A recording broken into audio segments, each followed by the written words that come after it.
നമസ്കാരം. എല്ലാവർക്കും നമ്മുടെ സുഭാഷിതം ചാനലിലേക്ക് സ്വാഗതം. രാവിലെ വിവിധങ്ങളായ വിഷയങ്ങളുമായി ഞങ്ങൾ വന്നിട്ടുണ്ട് കേട്ടോ. ഞങ്ങളിങ്ങനെ സമൂഹത്തെ ബാധിക്കുന്ന ഒരുപാട് വിഷയങ്ങളായി വന്നിട്ടുണ്ട്. ഇപ്പോൾ നടക്കുന്നൊരു ചർച്ച, അതിലൊരു വിഷമമുണ്ട്. അതിൻ്റെ ഒരു വീഡിയോ ഞങ്ങൾ വേറെ ചെയ്യും കേട്ടോ. വളരെ വിശദമായൊരു വീഡിയോ ചെയ്യും, കുറച്ച് നീണ്ട വീഡിയോ ചെയ്യാം. അത് വരുന്നുണ്ട്. എന്താ വിഷയം എന്നറിയാമോ?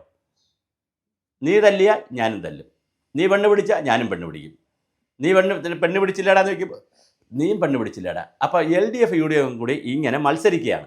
എന്താ മത്സരം? അവിടെ ഉള്ളവരും പെണ്ണ് പിടിച്ചു, ഇവിടെ ഉള്ളവരും പെണ്ണ് പിടിച്ചു. അവിടെ ഉള്ളവരെ മദ്യപാനത്തിന് പിടിച്ചു, ഇവിടെ ഉള്ളവരെ മദ്യപാനത്തിന് പിടിച്ചു. അവിടെ ഉള്ളവരെയും കള്ളക്കേസിന് പിടിച്ചു, ഇവിടെ ഉള്ളവരെയും കള്ളക്കേസിന് പിടിച്ചു. അവിടെ ഉള്ളവരെ അഴിമതിക്ക് പിടിച്ചു, ഇവിടെ ഉള്ളവരെ അഴിമതി. സെറ്റ്. UDF LDF കൂടെ സെറ്റ്. BJP അധികാരത്തിൽ മറ്റൊന്നും വരാത്തതുകൊണ്ടായിരിക്കാം. BJP അപ്പോൾ അങ്ങനെ ഒരു പാർട്ടിയായിട്ട് വന്നില്ലല്ലോ. അപ്പോൾ അതുകൊണ്ടായിരിക്കാം കേരളത്തിൽ. അല്ലെങ്കിൽ അവരെ പേരിലൊക്കെ ഇതുപോലത്തെ കാര്യങ്ങളൊന്നും ഇതുവരെ കേട്ടില്ല. സ്ട്രീമിൽ BJP പിടിക്കാത്ത, അല്ലെങ്കിൽ അവരെ കാര്യം ഇത് ബാധകമാണ്. LDF UDF BJP അങ്ങനെ തന്നെ പോകാം നമുക്ക്. എന്തൊരു കഷ്ടമാണ്. മുകേഷ് രാജിവെക്കണം, കൃത്യമായി രാജിവെക്കണം, തർക്കമില്ല. സരിത പറഞ്ഞ ആളുകളൊക്കെ ഉണ്ടായിരുന്നു ഇവിടെ. അതിൽ കാര്യങ്ങൾ, സരിത പിന്നെ കാടടച്ച് വെടിവെച്ചതുകൊണ്ട് പിന്നെ നമുക്ക് അതിനെ പിടിക്കാൻ പറ്റത്തില്ല. അവരൊരു വല്ലാത്ത വെടിവെപ്പാണ് വെച്ചത്, ആവശ്യമില്ലാത്ത വെടിയാണ് വെച്ചത്. അതുകൊണ്ട് അതിനെ നമുക്ക് പിടിക്കാൻ പറ്റത്തില്ല. അതേസമയം സ്വപ്ന വന്ന് പറഞ്ഞു രാജിവെക്കണ്ടായിരുന്നു. ഈ നൈതികത കൊണ്ടുവരണമെന്നേ എല്ലാ രാഷ്ട്രീയ, ഇപ്പോൾ VT ബലറാം ഭയങ്കര തള്ളാണ്, ഒന്നൊന്നര തള്ളാണ്, സുന്ദരനാണ് കാണാൻ. പക്ഷെ വല്ല കാര്യമുണ്ടോ VT ബലറാമേ? താങ്കൾ ഈ വിഷയത്തിൽ എന്ത് നിലപാടാണ് എടുത്തത്? മുകേഷ് രാജിവെച്ചോ? വേറെ തോമസ് ഐസക് രാജിവെച്ചോ? അങ്ങനെയല്ലേ ചോദിക്കേണ്ടത്. അവർ രാജിവെച്ചില്ലെങ്കിലും നമ്മൾ രാജിവെച്ച് മാതൃക കാണിച്ചു കൊടുക്കുക. ആദ്യം രാഹുൽ മാങ്കുട്ടത്തോടെ നീ രാജിവേടാന്ന് പറഞ്ഞിട്ട് യൂത്ത് കോൺഗ്രസ്സുകാരും നേരെ മുകേഷിൻ്റെ വീട്ടിലോട്ട് ചെല്ലുക. നിങ്ങൾ ആദ്യം രാജിവെക്കുക, മുകേഷിൻ്റെ വീട്ടിലോട്ട് ചെല്ലുക. അതാണ് മാതൃക. ഇനി ഷാഫി പറമ്പിൽ ഡൽഹിയിൽ നിന്നിറങ്ങിയപ്പോൾ, അല്ലെങ്കിൽ ചാനലുകാർക്കൊക്കെ നേരത്തെ ചാനലുകാരോട് വിളിച്ച് പറഞ്ഞ് നിങ്ങളുടെ മച്ചാ ഞാനിങ്ങനെ ട്രെയിനിൽ നിന്ന് ഇറങ്ങുന്നുണ്ട്, ഫ്ലൈറ്റിൽ നിന്ന് ഇറങ്ങുന്നുണ്ട്, ഓട്ടം വരണമെന്ന് പറഞ്ഞ് ബൈറ്റ് കൊടുക്കണം നമ്മളെ ചേട്ടനെ ഷാഫിക്ക. 24കാരൻ ഇങ്ങനെ ഈ കൊണ്ടിയും പിടിച്ച് ഇങ്ങനെ പിറകെ പോവേണ്ടേ എന്ന് പറഞ്ഞ് കാറിനകത്ത് കയറുമ്പോൾ എപ്പോൾ എന്താ നിങ്ങളാണോ, നിങ്ങൾക്ക് പറയണോ, ഞാൻ പത്രസമ്മേളനത്തിൽ പറയാം, എല്ലാവരെയും ഒന്നിച്ച് കാണുന്നുണ്ട്. ഇദ്ദേഹം ആരെ പ്രധാനമന്ത്രിയാണോ എല്ലാവരെയും ഒന്നിച്ച് കാണാൻ? മനുഷ്യ നിങ്ങൾ ബൈറ്റുകൾ കൊടുക്കണം ചാനലുകൾ വരുമ്പോൾ. ഞങ്ങൾക്ക് കൊണ്ടിയുമായിട്ട് നടക്കുന്നില്ല ഞങ്ങൾ, അല്ലെങ്കിൽ ഞങ്ങളും ചോദിച്ചേനെ. എന്തൊരു കഷ്ടമാണ്. അപ്പോൾ ഷാഫി പറമ്പിലിൻ്റെ മൗനം. അദ്ദേഹം പറഞ്ഞു ഞാൻ രാഹുൽ ഗാന്ധിയുടെ സമരത്തിന് പോയത് ശരിയല്ലോ, തെറ്റാണോ ചോദിക്കുകയാണ്.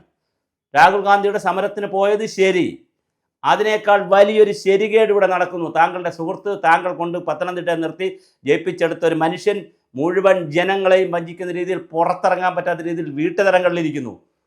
അയാൾ തെറ്റ് ചെയ്തിട്ടില്ലെങ്കിൽ ശിക്ഷിക്കപ്പെടേണ്ടെന്നേ. തെറ്റ് ചെയ്തിട്ടുണ്ടെങ്കിൽ ശിക്ഷിക്കപ്പെടണ്ടേ ഷാഫി? തെറ്റ് ചെയ്തിട്ടില്ലെങ്കിൽ അയാളെ ശിക്ഷിക്കണ്ട, ഒരു തർക്കമില്ല. പക്ഷെ തെറ്റ് ചെയ്തിട്ടുണ്ടെങ്കിൽ ശിക്ഷിക്കപ്പെടണം. അപ്പോൾ നിങ്ങൾ ആരും മൗനം കാണിക്കരുത്. സീനിയർ നേതാക്കൾ പലരും മൗനത്തിലാണ്. അതിന് പത്മജ വേണുഗോപാൽ പറഞ്ഞൊരു കാര്യമുണ്ട് കേട്ടോ. സീനിയർ നേതാക്കളെ സംബന്ധിക്കുന്ന പല വീഡിയോകളും, പല ഐറ്റങ്ങളും, ഫോട്ടോകളും, ക്ലിപ്പുകളും ഒക്കെ, അതാണല്ലോ നല്ല വാക്ക്, ക്ലിപ്പുകളുമൊക്കെ രാഹുലിൻ്റെ കാണും. അതുകൊണ്ടായിരിക്കും രാഹുൽ മാങ്കുട്ടത്തലിൻ്റെ കാണും. അതുകൊണ്ടായിരിക്കും ഇങ്ങനെ വന്നതെന്നൊക്കെ ഒരു കരക്കമ്പിയുണ്ട് കേട്ടോ. ഇതൊന്നും ശരിയല്ല. രാഷ്ട്രീയത്തിൽ ഇത് ശുദ്ധീകരിച്ചേ കഴിയൂ. സ്ത്രീ പുരുഷ ബന്ധമെല്ലാം ഉണ്ടെന്നേ, അതൊക്കെ നമുക്കാകാം. പക്ഷേ ഇത് സ്ത്രീകൾ കൂട്ടമായി വന്ന് പരാതി പറയുന്നു. അത് ഫാബ്രിക്കേറ്റഡ് ആയിട്ടുള്ളവർ പറയുന്നു, ശരിയായിട്ടുള്ളവർ പറയുന്നു. പിന്നെ അത് കഴിഞ്ഞിട്ട് വേറെന്താണ്, വീഡിയോ കോളുകൾ പുറത്തു വരുന്നു, വാട്സപ്പ് ചാറ്റുകൾ പുറത്തു വരുന്നു. ചിലപ്പോൾ അത് ഫാബ്രിക്കേറ്റഡ് ആയിരിക്കും, പക്ഷെ വരുന്നില്ലേ ആ വരുന്ന കേസിൽ.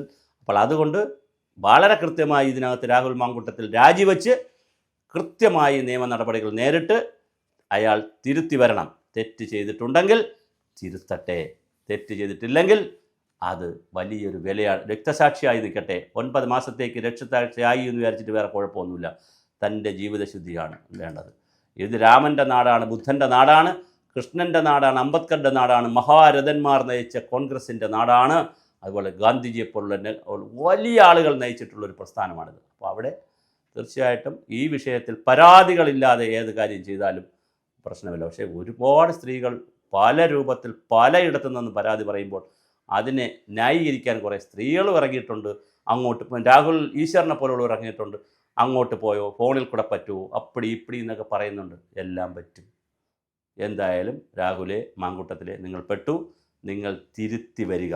അതുവരെ ഷാഫി പറമ്പിൽമാർ മനസ്സ് തുറന്നേ പറ്റൂ, മൗനം ഭഞ്ജിച്ചേ പറ്റൂ.